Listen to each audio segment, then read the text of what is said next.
Dismiss these scriptures as legends and tales of the ancient folk as we live life according to our whims, desires and hopes, saying this life is the only home we will ever know. We will live then die then simply turn to bones. YOLO! Correction, after the grass dies, the rain arrives and it regrows, and Allah promises to do the same thing to your very soul and bring you back from your very fingertips to your toes, as the all-seeing supreme being watches us so close, and we are surely being tested in our wealth, our health, and our self, and everything that we've been blessed with. So believe, for we will surely be resurrected and be brought back to our Lord and account for every single deed as He hands us our books and orders us to read. أعوذ بالله من الشيطان الرجيم أم حسبت أن أصحاب الكهف والرقيم كانوا من آياتنا عجبا إذ أوى الفتية إلى الكهف فقالوا ربنا آتنا من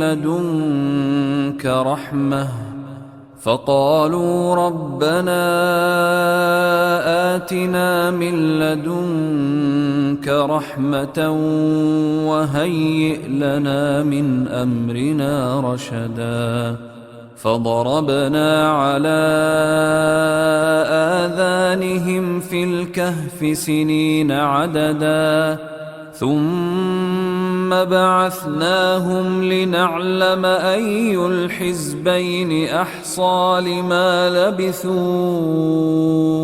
أمدا نحن نقص عليك نبأهم بالحق إنهم فتية آمنوا بربهم وزدناهم هدى.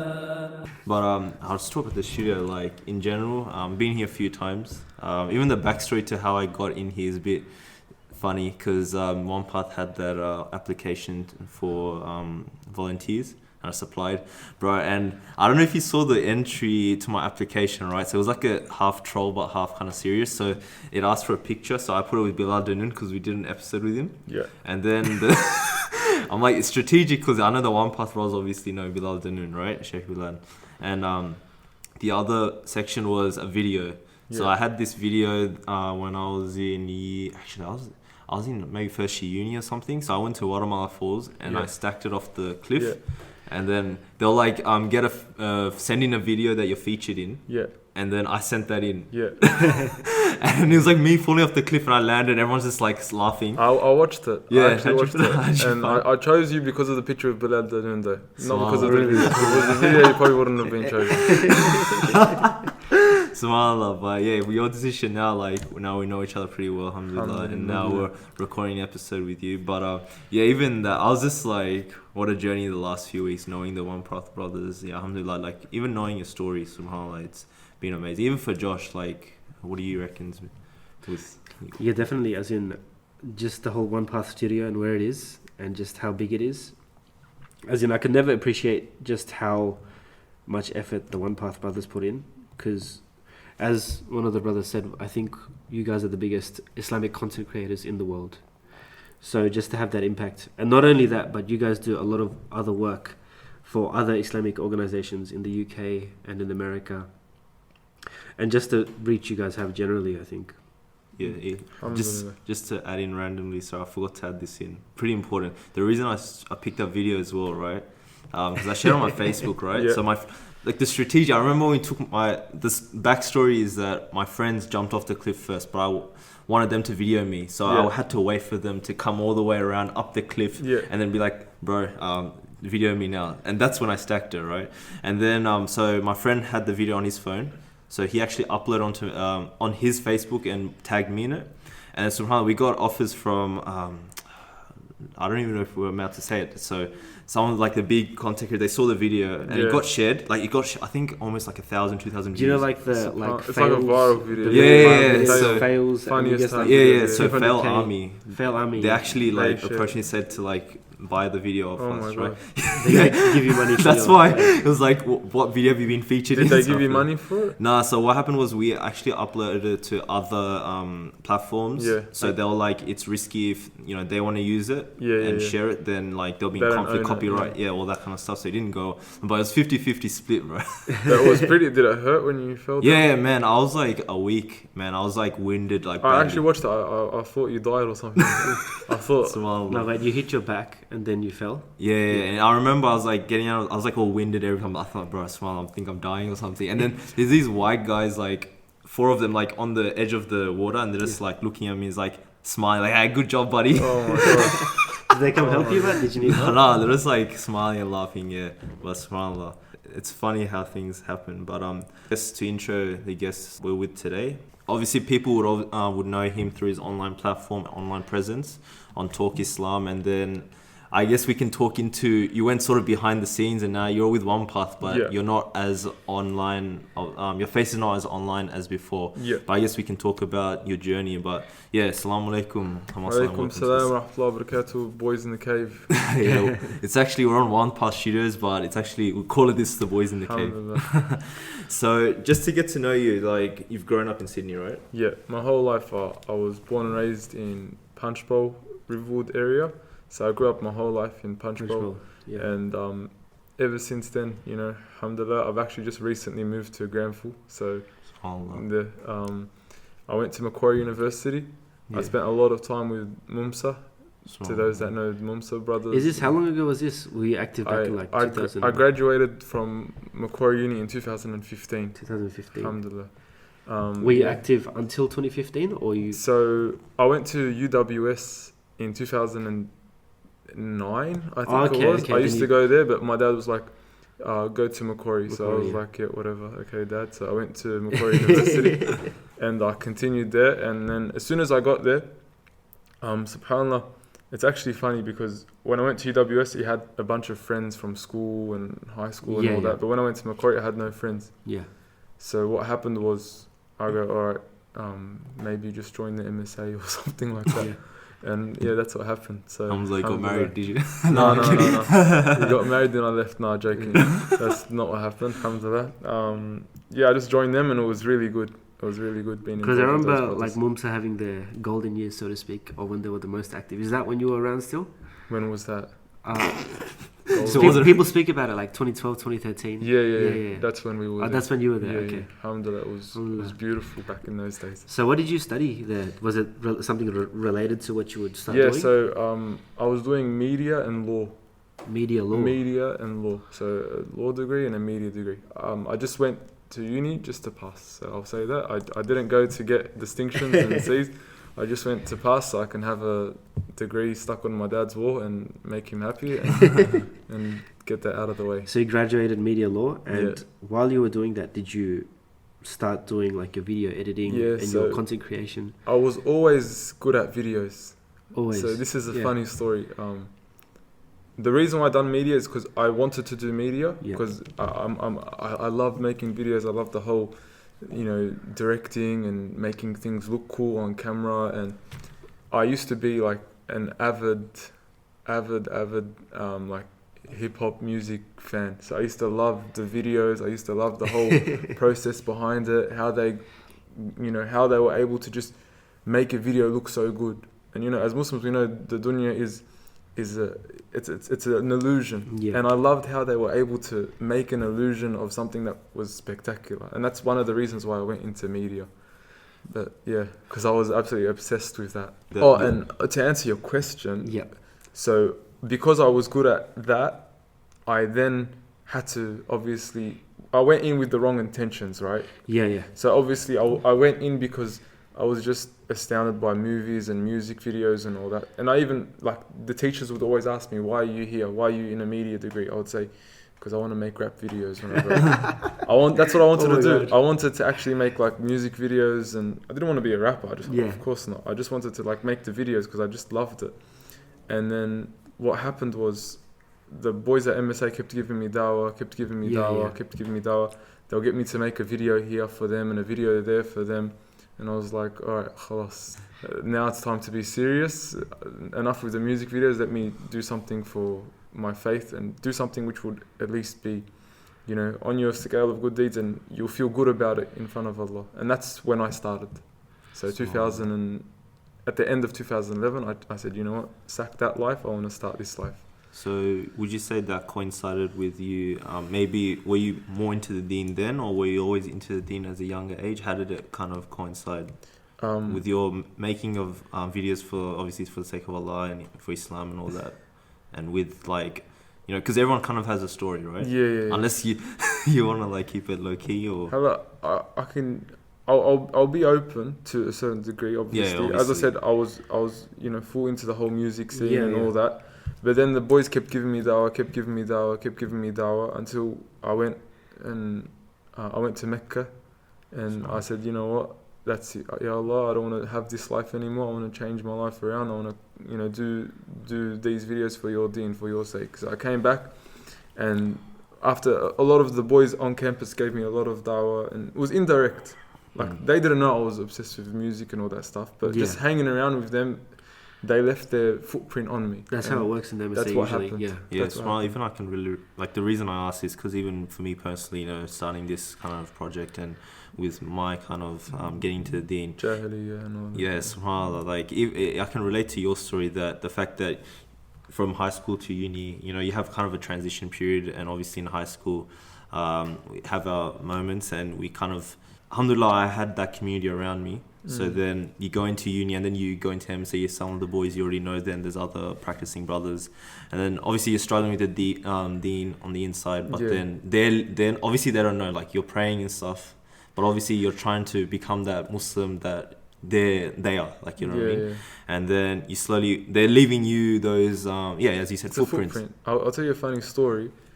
And Allah, you know, nothing happens by coincidence, right? Everything happens by Allah. Everything is planned, plotted, and executed by Allah subhanahu wa ta'ala for a reason. And I used to be one of those guys, obviously growing up in Punch Bowl.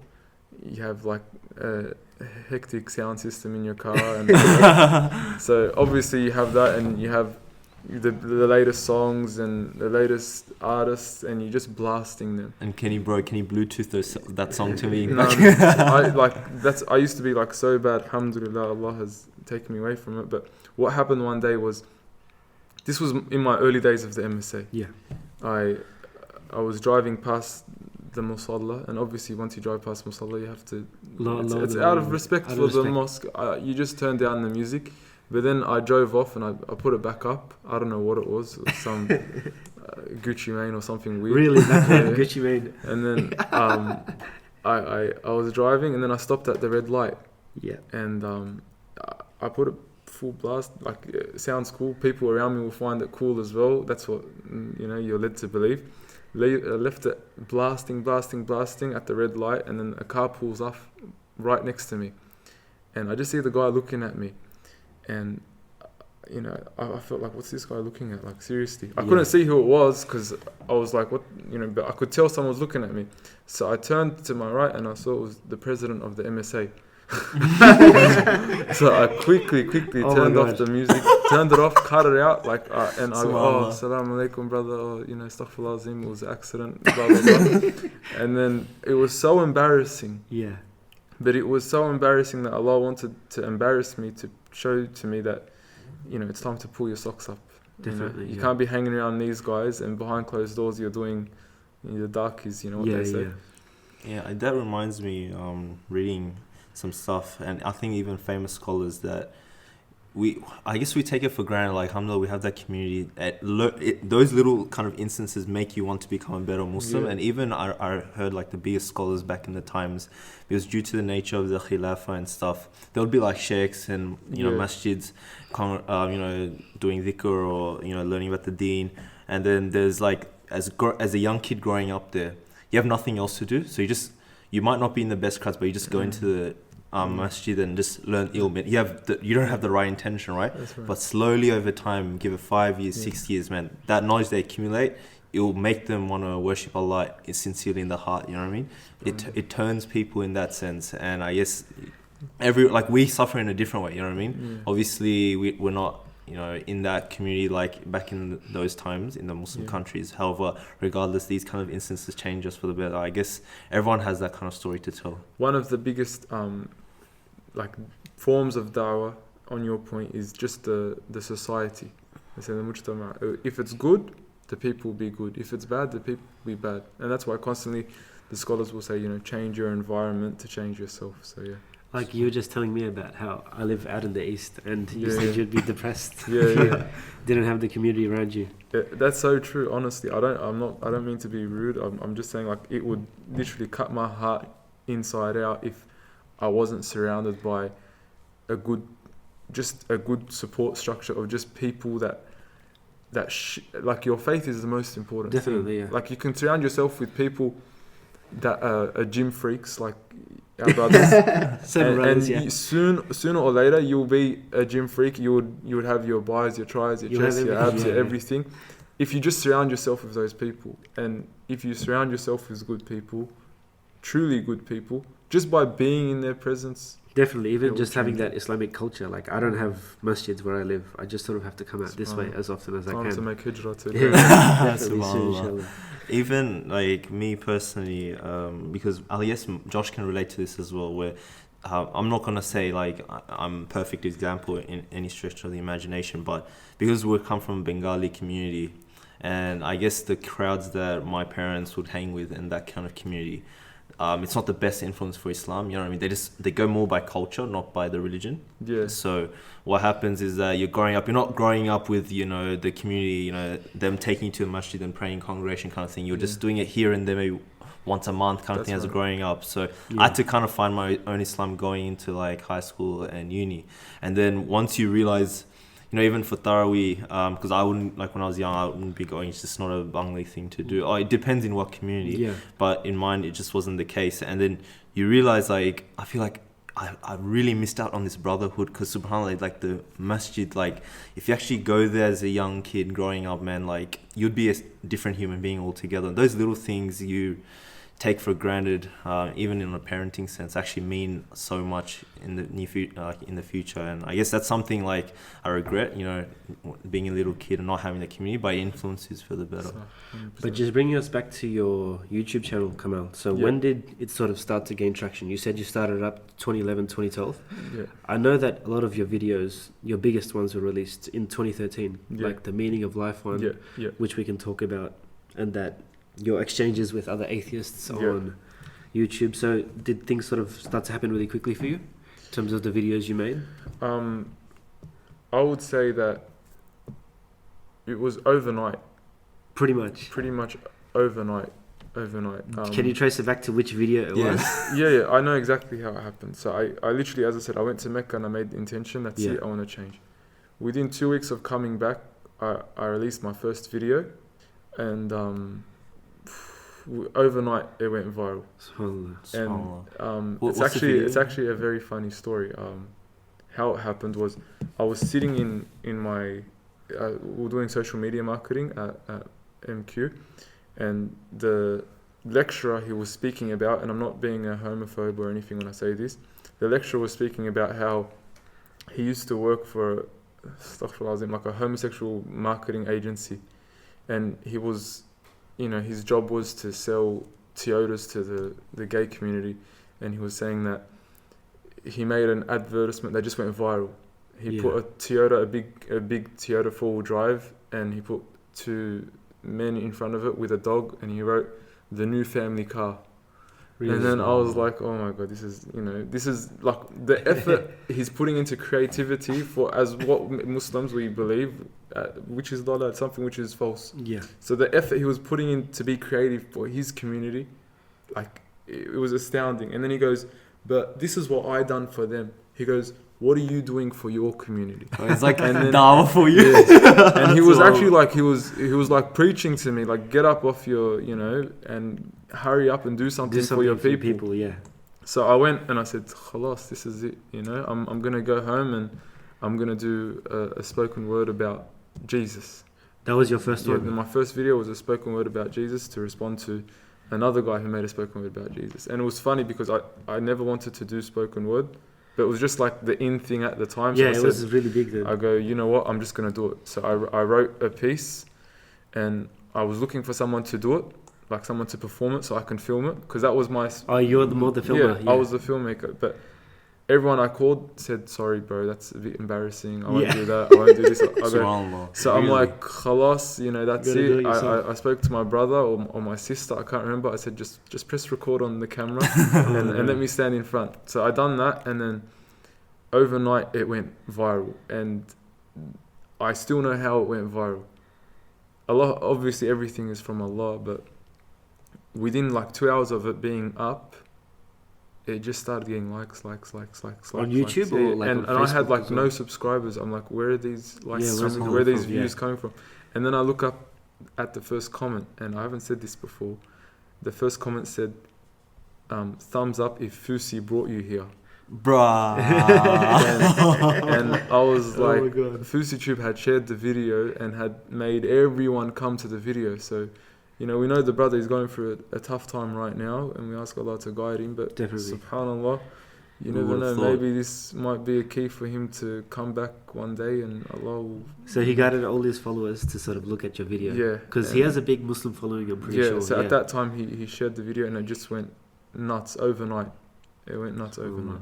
That's actually smart. That's amazing. Like, And you wouldn't expect, like, from food, like, especially the stuff, Yeah. because I'm kind of in touch with all the, you know, you have the Kamal Saleh and then you have FouseyTube, but then he actually made it happen initially for you. So we ask Allah, we make a dua for our brother. It's crazy, but that you'd never performed spoken word yourself before, but it's just so impactful. If people watch your videos, I'm not too sure if everyone on our podcast is familiar with Kamal, but his videos are massive. They've got like millions of views From memory, is it like 500,000 subscribers, something like... I looked at it before coming, 560 or something, 560k. And your videos have, your biggest ones, how many views did they have? Like 5 million? I think the biggest one, alhamdulillah, from Allah, was Meaning of Life. I think that one was just... And that's when I said, like, that was one I just wanted to do. Yeah. We can talk about that one, because that's an amazing video. I've tried it. I've gone on Chrome, incognito mode, just typing Meaning of Life in Google, YouTube. Like, if someone just types that in, like, late at night, that's what'll come up. The first thing is your video. And it's just crazy. Like, can you tell us a bit about, like, how you did that and why you did it? So, because I had intention in my mind, I don't want to be the type of guy that just makes a video for the sake of making a video. Yeah. So I had that in my mind, especially in my early years. I said, I don't want to be the type of guy that makes a video for the sake of making a video. I want to make a video knowing well and true why I'm making the video. So I said, all right, what's the most important topic? And I said, I think the most important topic is the meaning of life. Meaning of life, yeah. So I sat down and I just started writing it, and it was very terrible. It was all over the place. It was actually very, very terrible. I still remember it was so terrible. And then what I done was I read some of like IERA's content. You know, you give credit where it's due. And they had actually broken down the whole meaning of life process in a way that is easy to understand and easy to, you know, absorb. So I'm like, you know what, it's all according to Quran and Sunnah. It's all from the Prophet sallallahu alaihi wasallam. It's all from the Quran and has ayat to back it. So I said, khalas, we'll take that formula, and I'll just translate it into a poem. A spoken word, And alhamdulillah. Did you script that yourself, the whole? Yeah. So what happened was it was sitting on my computer for about 4 months, and I wasn't planning on releasing it. You'd done the editing, everything? Yeah, I finished like half of the video. Because the editing, sorry, it's amazing. Yeah. It's just the way you transition from specific scenes when you're talking about what is the meaning of life. What is the meaning of life? Is it just like drugs, rock and roll, or what do you have left? So that was actually sitting on my computer for about 4 months. The shaitan, la'anahullah, he kept on my computer for like just a long time, and I just wasn't. Going, it's embarrassing. It's awkward. Really I even spoke to one of the brothers. I'm like, this is so embarrassing. I shouldn't release it. And then the brother's just like, just do it. Just do it. And then I posted it, and then it went like nuts, alhamdulillah. We can actually, I want to hone in on the video because I actually have a few kind of experiences with this. Like, I guess from your perspective, you wouldn't envision it because the amount of, like, if you put into perspective the amount of views it got, right, it would have touched someone in some way differently, like how you wouldn't have seen it, you get me? So for me personally, I remember coming across some, like, subhanAllah, amazing video and stuff. And then it got to a point where I just use it for dawah. So if I'm like, so I'm at the MSA stand or something, have a chat with them. If we get to the point where, like, we're chilling in a room or I'm just talking to him, like, bro, listen to this, you'll become Muslim. Or watch this, bro. And like, this is actually like legit story. So this was first year. This would be first year for me, and we had IAW, so Islamic Awareness Week. And what happened was that, I'm out there, I was kind of getting into it, like, trying to help out the brothers. You know, when you're like, you just want to do that kind of stuff because you're just going to deen, this, that. Yeah. And then what happened was there was actually someone in my class who actually saw me by, he didn't come up to me or anything, but he saw me outside. So then we actually had class the same day. So then he comes up to me, hey, I saw you in front of, like, the library, like, some Islam stuff, what's happening? I'm like, oh, so why don't you come? We should, like, chat. And he's like, oh, nah, okay. I'm like, all right. It's like, do you have some free time after? We'll have a chat. I'm like, he's like, yeah, sure. So I took him to a room and it was, like, full of the other brothers from the MSA. And we're chilling, we're talking, letting, like, what's his backstory and telling him about Islam. And then me and the brothers just, like, because we're in those rooms where in uni you have, like, a projector. Yeah. He's like, just, bro, watch this video. So you put it on and everyone started watching life, it. Yeah. SubhanAllah, you know what I mean? Like, I guess, and it's just one of my stories, but a lot of people would have been, that video is so impactful in that way that, honestly, it's a different take. And it gets non-Muslims into a frame of mind which they're yearning for, but it's like, it's in a video, you get me? Because non-Muslims think about all that stuff. Like, they can't deny it. Like, it's not like a non-Muslim watches it and then they're like, oh, this is strange, you know what I mean? But it's because it answers all the questions in the life. It's like the elephant in the room that no one wants to talk about. Exactly. Yeah. And even, like, I go on YouTube, right? I get so many of these meaning of life reaction videos. You've probably seen it. Like, there's actually so many, and it's even to people this day. React to the video. Yeah. And it's even like 1 month ago release. It's not like, because it's an old video, but like, it's still to this day. And then you watch them, and then subhanAllah, it has an impact in that way. So, may Allah reward your efforts. We don't want to, accept it. So we don't want to create more fitna for you, because obviously there is some elements of, but yeah, praising you, but like. No, we ask Allah to accept, because we know ourselves more than the people know ourselves. I think the fact that it was in the video format and just the way you did the graphics and everything, it was like, it kept you, like, engaged the whole way through. And it's like every question that might have raised from one thing you said, you answered straight after that. The only thing was, I remember part of the video, it's like, find the truth and stuff, and it's like, to be honest, I'm jumping to conclusions about Quran, Islam, it's the only truth or something like that. And then people, it's like a shock value for non-Muslims, like, what? Like, you know what I mean? But subhanAllah. But then you broke it down, you brought the scientific proof, discoveries, and, Firaun's body being preserved, all this stuff. That was actually, subhanAllah, that was like, you added that shock value, and then you support all these evidence. So the structure of the video itself, it clarified everything, and then it left it at the end, the guy dying on the streets, like, don't leave it too late, read. So I think it's really the way it's approached, but I guess that's how I feel like all people should watch it, to be honest. And also this spoken word format, like, what made you choose that in particular? As I said, it was just in at the time? It was in at the time on YouTube, and I was like, give it a go. Everyone's doing it, so may as well give it a go. Yeah, give it a go. It was never like my forte, but the way you did it made it seem as if you've been performing for like years, and you knew exactly what people you were doing. go to me, oh, you write. It was so captivating. Like, they think I sit on the waterfalls and I write. Yeah. So I don't do that stuff. You don't write at all. I also want to ask, with the meaning of life here, I think the biggest impact, it was strange, I think the retweet happened a lot after you actually made the video, but it was Tyrese Gibson from Fast and Furious. Would you say that was the biggest, like, that generated a lot of views for you, or was there other kind of big people that shared it in the past? Alhamdulillah, he shared it. A few others shared it as well. I think Lennox Lewis, the boxer, shared it. And alhamdulillah, lots of people have shared it. But alhamdulillah, it's all from Allah. Like, Allah works in mysterious ways. You know, no Facebook algorithm, no YouTube algorithm can change Allah's it. Nothing to get in the way of algorithm, it. Yeah. SubhanAllah. Like, I remember when he shared it, and it was that phase of Tyrese when who the driver that passed away, his mate. Oh, Paul Walker. Paul Yeah. Walker, Is that that's when he it. shared it? Yeah, so he was going through that crisis of what he's like, because I think they were really close. So, you know, he was going through that phase of, you know, seeing other religions, kind of researching a bit. I think he went to Dubai and stuff and all that, and then he got in touch with like Muslims and Muslim culture.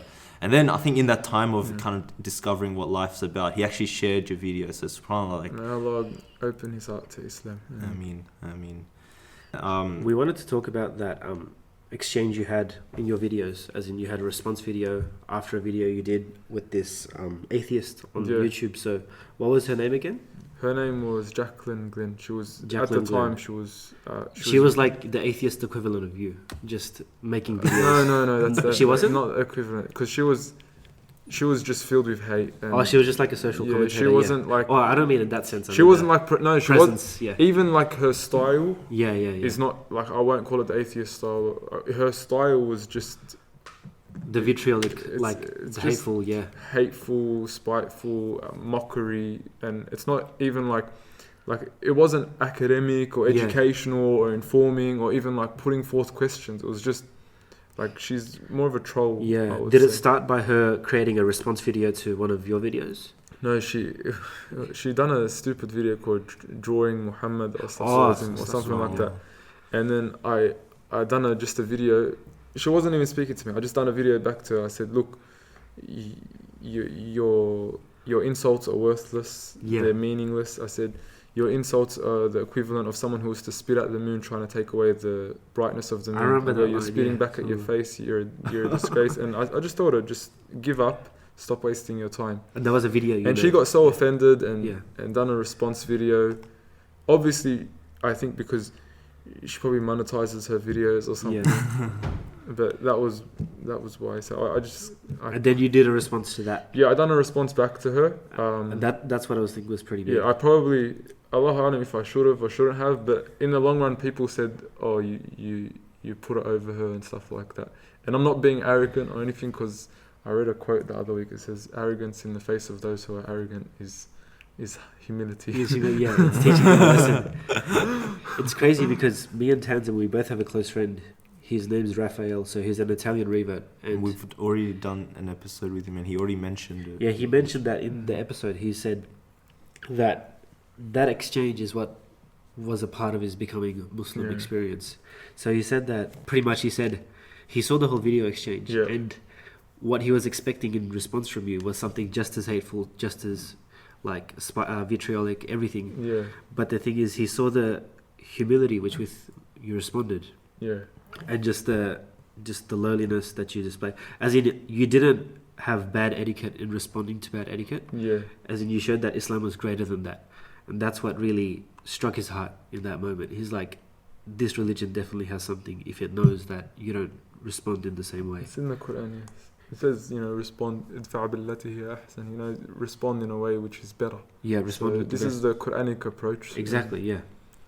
And that's what struck his heart in that moment, is like, it pierced through.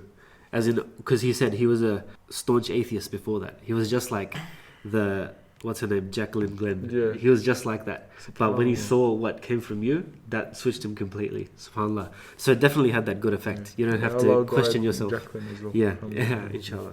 Yeah, like I think that shows that we as human beings, we do want to react in a kind of vicious way. If someone talks about your religion that way, in some way, shape or form, it's like you want to do it, but we know that we have to, it's like internal jihad. We have to restrain ourselves and really act out what Rasulullah would have done. And respond with the best of speech. Yeah. Obviously. And I think that really shows that you have to take that example to all aspects of your life. And of course, there's a time and place for everything. We're not trying to say, turn the other cheek. Totally for everything. submissive. But at least in a public setting like YouTube, where you have to have respect and something like that, I think it's a lot better to respond in a nicer manner.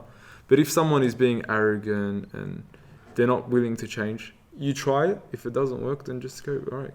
That even reminds me in situations where I had this like inclination towards, you know, you're talking to a non-Muslim, giving dawah, whatever it is, they be Christian or atheist, you want to really dabble into proofs and logical arguments and their text, your text, textual evidence. It's like, look, this is why Islam's the truth. You know what I mean? But then, subhanAllah, like actually reflection, you talk to, you know, shaykhs and even, you know, I guess more spiritual inclinated type people who are Muslim.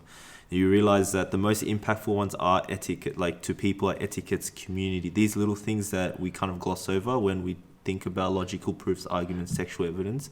This actually, the etiquettes and the idea of having good approach with people and building good community, seeing that, oh, look at that community of Muslims, they're great people. Those little things actually mean so much more in the greater run, because if they their heart opens up to Islam in the future, they'll remember that one time where, oh wow, I had that really nice encounter with that Muslim who was really nice to me.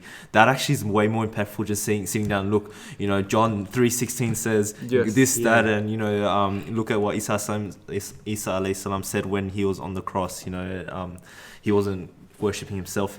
All these, like, it doesn't matter in the long run. As in, like, all these rationality and all these textual evidences and all these, like, the scriptures and everything, it doesn't pierce everyone's heart. When what they need is the experience. When they saw that best of character shine through in you when you did that video, like you put it above her, that's when people were like, hold on, like Islam is like something greater here. Definitely, people are more influenced by the way you make them feel, as opposed to the way you make them perhaps, you know, intellectually because not everyone operates at that level. Definitely. Yeah, and at the end of the day, even, you know, people think that rational arguments comes to truth. It's not necessarily true, where people are more dictated by feelings and emotions. Like, you know, your experience when you have prayer. That's why, you know, that's the logical arguments about Islam is like kind of after, you know what I mean? It's about your experience with Islam, Quran, you know, it's the truth. Read Rasul's, you know, hadith and all that kind of stuff. So I guess it's more greater things that, alhamdulillah, like you had that approach in your YouTube videos, and that's been way more impactful. And I think that's one of the key reasons. That's one of the examples to follow, definitely. And I want to kind of shift, because you mentioned like you had this kind of feel good rise on, you know, YouTube, and obviously you get to a point where, I don't know, you have like 500,000 subscribers, you have like a lot of following, people sharing your stuff, and they know your face and all. Sorry, just when you did those initial videos, it was all you, yeah? As in, it was like a one-person studio. It was just me and my we had like a garage at the back of my house. And then you did everything at home. I was just working, you know, alone on my iMac and, you know, trying to make things happen. How'd you get the background stuff, like when you're talking? What? Alright, for example, I think the Mary just green screen, lots of green screen back in the days, but I wouldn't do it now. I won't use green screen. That looked really sophisticated. Back in the days, it was just like, wow, how did you do that? Best now, effects. like, subhanallah, the way technology is going, it's like, you know, you could do better things now. What is it now? I don't even know. Now it's just 4K, make the camera 8K, 6K, whatever you can do. The bigger the picture, the nicer the quality. Subhanallah. Yeah, so now you have this fame and you've got that platform, and you even went on the Dean show. So did you like fly to America? Like, what happened there? I went to Chicago for a conference there. But they invited you there as an Islamic sort of content creator. But I wouldn't go to America ever again. No. Why is that? Just like I love my American Muslim brothers, but I just won't go to America. Because it's a lot worse. I'd rather society you see. Just seeing the way they treat the people, the injustices that are occurring there. It's a shame to see what's happening in the country. The way they treat the African Americans, the way the politics is run, the way they treat the Muslims. It's like, and you saw it. Why should I give the country the privilege of going to the country, spending my money there? Honestly, spending my money there, helping their economy, when all they do is oppress Muslims, and Australia does have its problems as well, but since we're here. And the racial problems and everything, just so much. I don't want to get any of you guys arrested, but but what was the community you saw there? The Muslim community? It was like, I love my American Muslim brothers. I love them with all my heart. You know, I went to New York as well. I loved the Muslims there, mashallah. That's crazy. But, did they all recognize you as like the guy from the video? Yeah, like if at the conference, it's obvious because they're saying, "Oh, this is the guy from the video" when you speak. So yeah. But even the regular brothers, like at the a few of the brothers, they would stop me. a few of the brothers there, they would stop me and I say, I'll go, oh, where are you from? And then I say, oh, we're from this city. I go, oh, that's where this rapper's from and that rapper's from and this rapper. Because I knew all the, because I knew, like I told you, back in the days, I knew all this stuff. Like from Atlanta, from Chicago. Atlanta, Georgia, New Orleans. I'll tell them everyone. Yeah, but alhamdulillah, may Allah protect us all. I mean, yeah, so do you feel like having that fame, there was a fitna in that? What type of fitna? So like just, kind of having that ego boost because everyone knows you. That fitna is the worst fitna. Definitely. Fame is like pride. Pride is the worst fitna.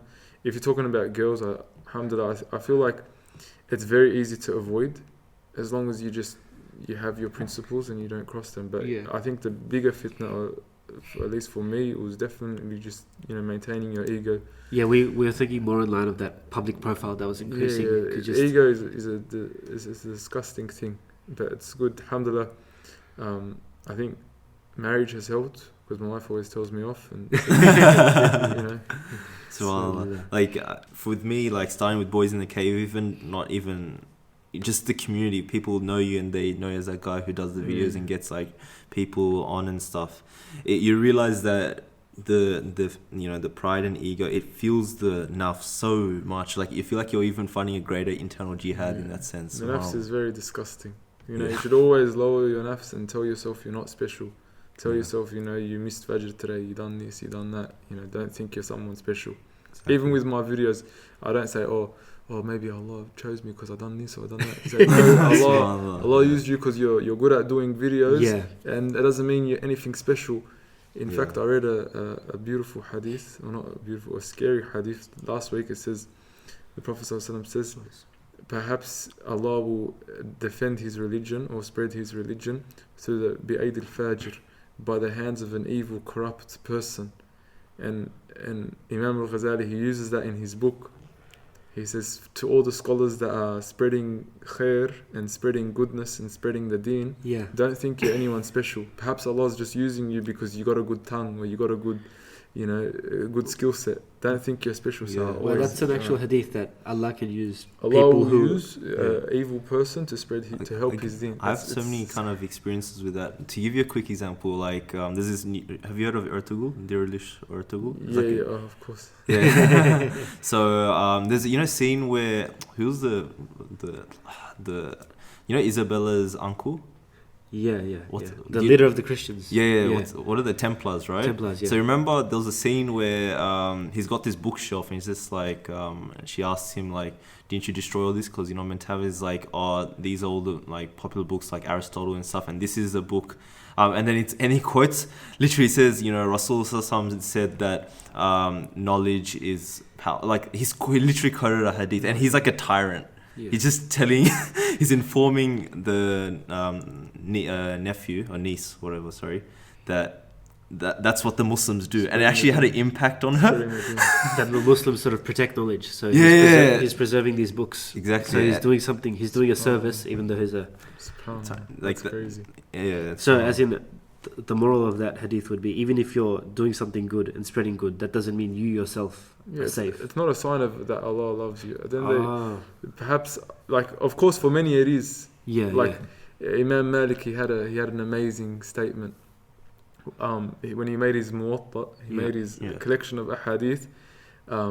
Another man had also made a muwatta. Yeah. And then one of the people at the time that came to Imam Malik, they said, why are you making a muwatta when someone has already made the muwatta? Why are you bothering? He says, whatever was for Allah will remain. That's what his response. Whichever one was made for Allah will remain. And today, the muwatta of Imam Malik, it's still here. It's right here. That's so powerful, subhanAllah. So, that's probably a sign of acceptance in the long run. Who knows? Ask Allah to make us sincere. I mean, I guess it comes down to, if you do it for the sake of Allah, then things grow. Like, even I remember, might have talked about it here and then other episodes, but starting out this podcast, right? The journey that we've had, we'll probably do another time, like a comprehensive kind of episode. But the people that we've had on, and then the experiences we've had, and the opportunity to kind of grow and meet new people, I guess it stems from we started. The intention was for the sake of Allah, but along the way, so many things that happened where Allah just opened doors you wouldn't like conceive of. You know, especially meeting Dr. Kamal Glenn in person, and doing an episode in his like hotel room. Like, he's a guy from Canada who we really looked up to, and he was very influential. Like, even especially with me and even Josh, he mentioned in the episode. I actually, sorry to cut you off, I met him the day after you spoke about him. Yeah, I heard he told us. He told us, yeah. This is Gallipoli. Yeah, I told him, look. You saw him at Gallipoli? You know, I've never, like, we're just walking in and out, and then I bumped into him. And I said, look, I don't know you, but the brothers at Boys in the Cave were just speaking about you last night. So I gave you guys a good word. SubhanAllah. Wow, What did he say? He said, oh, those guys. No, he said good brothers, mashallah. Yeah. Alhamdulillah. But that's crazy, because I think that day he was doing a talk. This was in the morning? Yeah, last week. Yeah. So I don't know how long ago it was. Yeah, so in the nighttime he did a talk, and we were actually there. So he had another talk, and so you saw Tanzim again. So even being, you know, Allah just opens doors you just can't think of, and I guess it stems down to if you're doing for the sake of Allah. Like for you, right? You know how you started videos, you wouldn't have imagined. I don't know if the intention was just to blow up or not, but Allah does it in ways you wouldn't think through FouseyTube. You know? Yeah, subhanallah. But just to talk about sort of what you've been involved after you started to talk Islam and everything. So you became a part of OnePath, is that correct? Yeah. So when did that happen? Sort of 2014, 2015? Yeah. So I was part of OnePath ever since it was just an ID. Yeah. So it was just an ID, and then alhamdulillah, you know, the mashaykh came, they said we want to set up something, and they saw what I was doing, and they said we want to set up something similar. I said, khalas, you have my commitment, and ever since then we've been part, and alhamdulillah it's grown big, and I ask Allah to make it grow bigger, and also to make us utilize our resources to the best of our ability, so that we can make the best content to really defend ourselves on Yawm al-Qiyamah for what we have. SubhanAllah. Definitely. So it's involved you becoming a lot more behind the scenes. As in you don't do videos with yourself starring it. Here and there, I do here and there. Yeah. But I'm doing a lot of what I originally loved, and that was just recording and shooting and producing and all that. You do all the editing and stuff as well behind the scenes. SubhanAllah. Yeah, that even just, was it something that you enjoy more, being off kind of camera? I enjoy, as I said, directing, producing, and just making the video come together. Yeah. I love it. You love if that, if it means it's me or someone else, it doesn't matter. But I love making videos that are good, and you know, that's what I feel I would do I would be most beneficial in pursuing. SubhanAllah. And like the impact that SubhanAllah OnePath has had, and you know, me, I'm living in Sydney, right?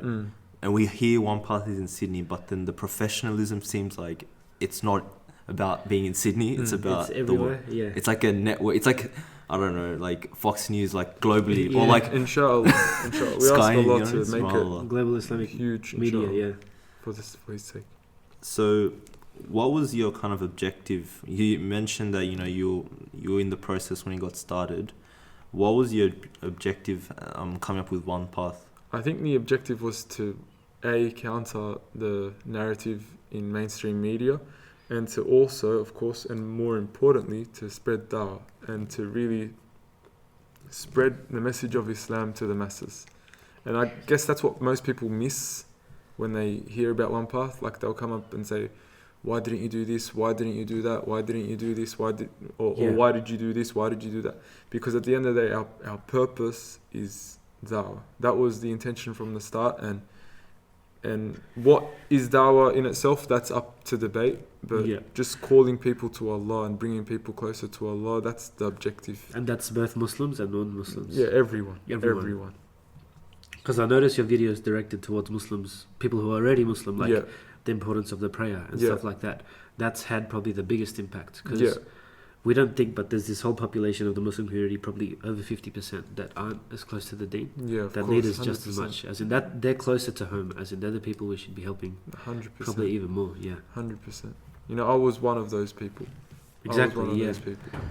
And, you know, just when I remember getting chills every time I see a Muslim video. Even though I was like so far away, but just seeing a Muslim video, I'll get so happy.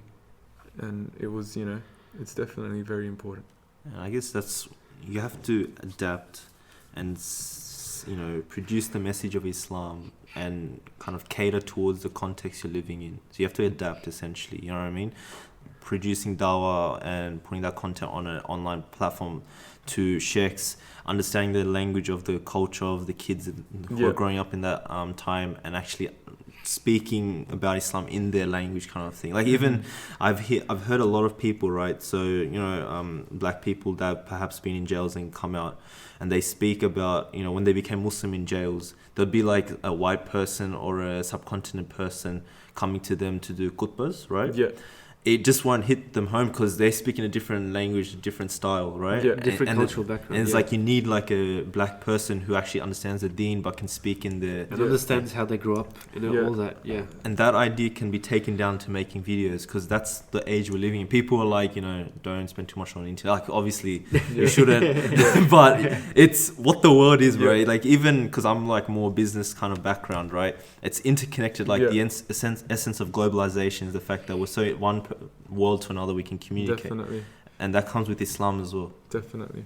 I think also just on that point, and if anyone is listening still till now, I think it's important. Our goal is not only to engage with the people, but to give them something as well. So that's what I feel like we're seeing a lot of people engaging with the youth and really engaging with the masses, but they're not really giving them anything different to what people that are also engaging with them as like celebrities and artists. They're doing a great job of engaging with the people, but are they giving them anything beneficial? No. And I believe as Muslims, yes, we should put effort into engaging with the masses, but we should also put effort into giving them something to take home. Otherwise, we're no different to the celebrities and artists and Drakes and Rihannas and Nicki Minaj, whatever, that are out there engaging with the youth. We need to be able to engage with them and also give them something that will benefit them. And I feel like that's something which is unfortunately being neglected in our day. As in, you're saying there's YouTube channels out there, although they may be with Muslim personas, they provide you the same entertainment as the rest of society. And they're not really benefiting anyone. They're engaging, they're relevant, but and they have that following. There's of no Muslim benefit. People. Yeah. If anything, like, I'm not calling any shots, this is not the platform boys in the cave to call shots, but I'm just saying, like, that's what I see happening, unfortunately, with some. So what you need more is the sort of type that, like, for you guys, is it like, so you have the engagement, right? But you have to draw a lesson from that engagement. And leaving them with something they can benefit from. I think that's very important. Even we're talking about videos, but the setup that you have here in the studio, from the outside, I guess you don't expect too much, like just a small warehouse. But then subhanAllah, you go in and then it's literally like proper what you expect from Channel 7, Channel 9, the setup. And even we had a friend, he was like an intern here. He said he was just getting started out, nothing too fancy, and then he came like the night that we chatted. He came and was like, bro, this is like change, like it's like legit. And I think it feels like a new studio, literally. And it's sad because like why should it take the Muslim community that long to kind of produce something like this for the community? You know what I mean? Like, I guess that's where we always feel like we're lacking in facilities as a community for some reason. Like this even comes down to the mosques in general. Like I remember someone was telling me there was owner of GSC, Green Square Mosque. Ahmed, sorry. So he's like, you go to a Christian, or you go to a synagogue, they got the most expensive, fancy, stuff at the synagogues and all these events and all that, spending so much money. People are literally getting paid 40, 50K a year to just do nothing. Like they've got the money to spend, but then you look at a Muslim mosque or masajid or a musalla, it's like, smelly carpet, the toilets smell, like all these things. Like it's like, how as a community, we're just not cohesive, you know what I mean? And it's sad that it's taking us a lot, but subhanAllah, you got it done, and it's really been impactful, subhanAllah. Inshallah. No, it's just crazy to think to me that one of the biggest Islamic content creators sort of in the world is sort of in the Sydney western suburbs. As in, it's something you don't expect. It's like the brothers out here, not in anywhere else that Allah's blessed. So inshallah we can make the most of it. I think, but one thing out of OnePath I think has been amazing is the movie. So I want to go into that a bit. Yep. So OnePath movie. It was called Last Chance, right? Yeah, I remember I bought tickets for you, Josh. I went Do you remember that? I don't know if you paid me When back. was that? Middle of last year? End of 2016. End of 2016, yeah. And I think that was really big in the sense that you made it look professional, the advertising online. There was a big hype for it in the community, especially. That's what you need, because that gains that traction. And you made that release in a way where you'd release the movie, but before you did this, like, I think Steve DeBleece was there, you were there, you're chatting, Hoblos was there, talking before. Like, it's a different experience altogether. I feel like watching that movie is very impactful. I think out of all movies, I've watched in my life, that will definitely, like, I'll remember that for the rest of my life, because it was a different experience watching it. It wasn't just a movie, it was like the Dean. Yeah, that's what I meant when I was saying we need to engage with our youth, but we also need to benefit them. Like, there's no point in making a movie where, oh my God, everyone's on the edge of their seat and it's so amazing in terms of entertainment value, but then there was no message behind it. So I think that it was so important to put the message in that film that I felt most people were able to absorb, but at the same time be entertained. But then again, that's just me saying it. I don't know what you guys felt.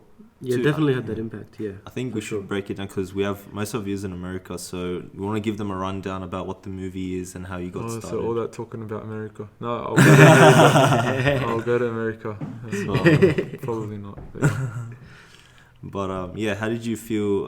How did the movie get started? What was the process? How did it happen? So, the movie, that in itself is a story. I booked a warehouse through a friend of mine who had access to warehouses just to shoot a short video. Yeah. So I told Hoblos, look, I got access to a warehouse. I want to do a video there where you talk about drugs or this or that or whatever, just so we can... Just to have that atmosphere. A short film, we'll put it on YouTube or we'll put it on Facebook just to, really live the scene. So he's like, all right, let's give it a try. So we went down there. I said, you know what, we need cars. So we got we need a Lambo right now. We made a few phone calls. We got Range Rovers. We got Mercedes AMG. We got. I said, all right, we need like people to pretend to be gangsters and stuff like that. So we didn't. Everyone came. No, you just saw boys on the street. And then we're like, all right, let's shoot a fake a drug deal gone wrong and someone he gets harmed. Yeah. So we shot it, and then we took it back to the studio. I edited it. This was meant to be a short 5-minute video where Hoblos gives a talk over it saying drugs is haram and stay off the streets. I took it and then we looked at it and was like, this is actually better than I thought. Like, this actually looks very good. And then we're like, I think Stuz came and he goes, look, I think we should turn this into a movie. I go, but it's only a 2-minute scene. He's like, let's add more scenes. And then Hoblos said, let's add more scenes. And then we said, you know what? We'll turn this into a movie. So it was just, we'll go, all right. I go, we just have one scene. Let's write a script for this scene that just so happened to have, a drug deal gone wrong. So we wrote the scene. And then over 1 year, we just kept adding scene after scene after scene. So the movie was made backwards. Oh, so that was one of the final scenes. Yeah, because I remember that was the final scene where it went down. So, that's how it happened. And alhamdulillah, I guess the audience feedback went well. The movie hasn't went to America, but who knows, maybe it might go to America soon. For those Americans, don't go on torrent and try to search up the movie. It's in Denmark right now, so it's so you're actually airing it for the Muslim community over there. Oh, you're going to go? No, the Hoblos is going. So they're going to Denmark on the weekend. And you released at UK as well. Yeah? We went. The brothers went to UK last year to air the movie. Yeah, that's right. So how many screenings happened? I'm really not involved in that stuff. The other brothers look after logistics and all that. Is there any way that it's going to be released sort of for I people can't to make consume? that comment because, as I said, I'm not really in the logistics with OnePath, but I think we are working on something. Like a DVD or something, like Netflix? We were thinking of DVDs, but no one really uses DVD exactly, so where anymore. can you do it? Like perhaps it might be something similar to like a Netflix or something like that. I'm not sure. Can't.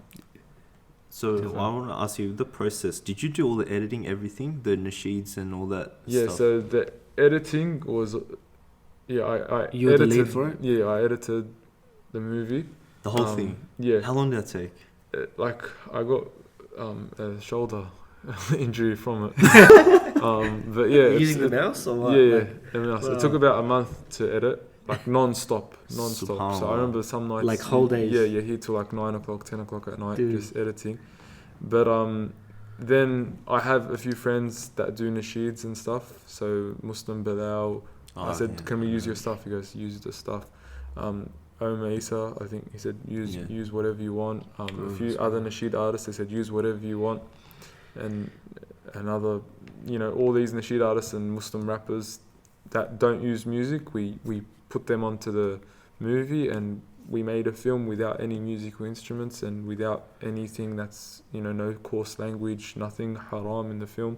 And alhamdulillah, it was achieved within a year. So I remember, the intro, I think it was your teaser, it was like the music that was, the rap song that was playing, that was so good. That was like a mad G up. Do you remember that? Yeah, I remember hearing that. I was like, the brother's really good, mashallah. Like, we'll put all the links down in the show notes, inshallah, so people can check it out. But subhanAllah, like, I guess that movie itself was very impactful in that sense, that we have something to show to people, that it gives that message of Islam, but it also shows the reality of the world that we live in. Because even I can relate, like, people that are in that kind of drug scene, right? And it's a good reminder for them to kind of stay out of that, and for any kind of sin or anything, because it's temporary, right? And it's not about the dunya anymore. But even, I don't know how you got all this like super crazy expensive cars and all the luxury stuff. The Muslim stuff, community is a very rich community, I'll tell you that. Really? And they're very generous. So literally a few phone calls, we had Rolls Royces, Lamborghinis.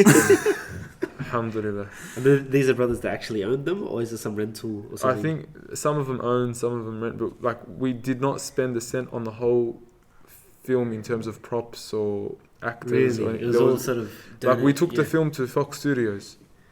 We wanted to get a quote on what it would be to air it, to sound design this film. In terms of just, I don't know, we just went in the city in Fox Studios. Fox Studios, yeah. So we took it there, and then the man looked at the film and he was like, "Whoa!" He goes, "This looks like one of the best low budget films I've ever seen," or something along those lines. Yeah. And then we were like, "Low budget? What do you mean low budget?" He's like, "A film under $300,000 to $400,000." And we were like, we didn't spend a cent on the whole film. But that's what's expected, because usually film companies would have to pay for a car, pay for a location. Yeah. We had, alhamdulillah, lots of the community come together to make it work. Just the houses and like the settings. The houses, the warehouses, everything was just donated. Like, I guess people who haven't watched it, like, I can't stress the fact that how professional it looked, and the editing, and the the props and all the people, and it just, it was what I think as a community, it's what we needed. And subhanAllah, it's, I don't know how he got it like done, but subhanAllah, it's done, it's out there, inshallah, it reaches more people. I wanted to ask before we close off, but your channel was originally named Lebo 2196. Yeah, the postcode of Punchbowl, right? Yeah. As in, because everything changed. Like I remember watching them in the early days. Then I didn't see anything for a year or two. I came back. There's no Lebo 2196. It was gone. And there was like all these professional logos, Talk Islam, everything. That was my. That's when everything switched. Everything became professional. My realization. Your realization. My epiphany. Kamal, this is actually no longer something you can continue out of your garage. This is something and very you need to name it professionally, not just... I have to act professional now. Not after your suburb that you're in. My suburb and my nationality. But I still remember one of my proudest moments. I was driving in Punchbowl. Yeah. And then this little boy from Punchbowl Public School, he sees me from my window. He goes, "Hey, Lebo 2196." And I was like, oh my God, this is so embarrassing. But it was like, alhamdulillah, the brother from Punchbowl, he knows what it's about. Everyone else was like, what the hell does that mean? But he knew, because he's a little kid from Punchbowl. Yeah, that's how I identified your channel before. You mean, Lebo 2196, the video? And they're like, yeah, that one. SubhanAllah, but I guess it was wonderful. I guess it's story in itself how we got in touch with you, and now we're here. And I guess subhanAllah, Allah opens doors. Inshallah, Allah opens doors, more doors for you guys, in regards to what you want to do, your objectives and your goals. Anything you have, like big plans you want to you know, put out there in Boys in the Cave. Any teasers? Almost. So for what's the future going to be of anything you have planned with OnePath or that you're working on right now? Goals, we just ask for everyone's dua, inshallah, and inshallah, as I said, that we can make the most out of what Allah has given us. I think that's the biggest thing. You know, like, yeah, I guess dua is underrated, and even recently, we tell people to donate after like every episode, before every episode, you know, come donate patreon.com. But then it wasn't coming in. But then subhanAllah, recently there was a brother, actually, he lives locally. I used to get in touch with him here and there when I was younger, but you know, he's busy. I got my own stuff I'm doing. I haven't seen him, and I think someone told me like check. He actually donated. I checked, and subhanAllah, he donated like a big amount of money. You know what I mean? Like, not by accident or anything. No. Like, he heard what we're doing, was in the cave. Shout out to him. I don't know if he wants him. So, yeah, but like, right. Like when I bump into, I'll definitely, you know. Shukr. Yeah, and it shows like dua in that way. Allah opens doors, and I guess it made me reflect as well that it's about everyone doing their part. You know, we don't expect, you know, Muslims to be full scholars and being out there and all that. It's doing what your skill set is, and with you obviously was, you know, YouTube videos and making videos, and you make that impact. And lastly, just because I haven't said this before, but I usually encourage a lot of people get into videos, get into content creation, and all whatever you're good at, do. And I sometimes forget to say this: do what you're good at for the sake of the Ummah, but also have a shaykh or have a scholar just looking over your shoulder, because Shaitan will be the first person to come to you and tell you do videos, and he will not only destroy your intention, but he'll destroy the content of the video, and you'll just go way off. So I think use your talent, use your skills, but also have supervision at all times from a shaykh, from, you know, noble people that can actually watch over you. But yeah, that's definitely very important as well. And yeah, it's about finding your skill set. It's not, don't never undermine your talents or what you think. Other people might think, oh, what?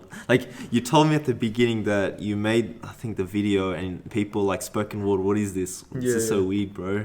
Or something. But subhanAllah, like that, it shows that you went with your skill set because you know what you're good at. And I guess that's a lesson for everyone. That even when I first like heard of spoken word or saw some of it, I thought it was a bit cringe. Like, it's not really the best, most captivating medium. But then when I saw how you did it, it was like, subhanAllah, like, it just hit my heart. You can be honest. Yeah. No, it hit my heart. Like, as in, I thought you were the best person to do it. No. Honestly. But don't doubt yourself. So, Jazakallah khair, Kamal Saleh, for coming on Boys in the Cave. Hope you enjoyed your time here. No, it was fun. Yeah, subhanAllah. And we'll definitely put all the links to, you know, OnePath's videos, or even the trailer for the movie, and also your stuff, Talk Islam and all that. So, like, people already know it, but I'll just do it for the... Yeah, in case people haven't watched the videos that we talked about, like the meaning of life, the Jesus Christ one. They're like big videos. There's some people that haven't. We'll link them all. For formalities, you know, subhanAllah. But for all our listeners, thank you so much for giving us your attention. If you have any questions or comments, feel free to email us at boysinthecave@gmail.com, or find us on Facebook, and you can also follow our journey through Instagram. Please leave us a 5-star rating on iTunes, as that greatly helps us. It's strange, like, I see people, like, the amount of views we get, just get each person to rate it once, bro, will be like skyrocketing through iTunes. So get onto that stuff, guys, inshallah. So feel free to message us, inshallah, and we'll also give, if you want to, you know, perhaps message Kamal Saleh, we'll link that stuff in our show notes, inshallah. So from our special guests, Kamal Saleh, Josh, and myself, we wish you all the best. This is Tanzim signing off. Assalamu alaikum. وربطنا على قلوبهم إذ قاموا فقالوا ربنا رب السماوات والأرض لن ندعو من دونه إلها لقد قلنا إذا شططا هؤلاء قوم اتخذوا من دونه آلهة لولا يأتون عليهم بسلطان بين فمن أظلم ممن افترى على الله كذبا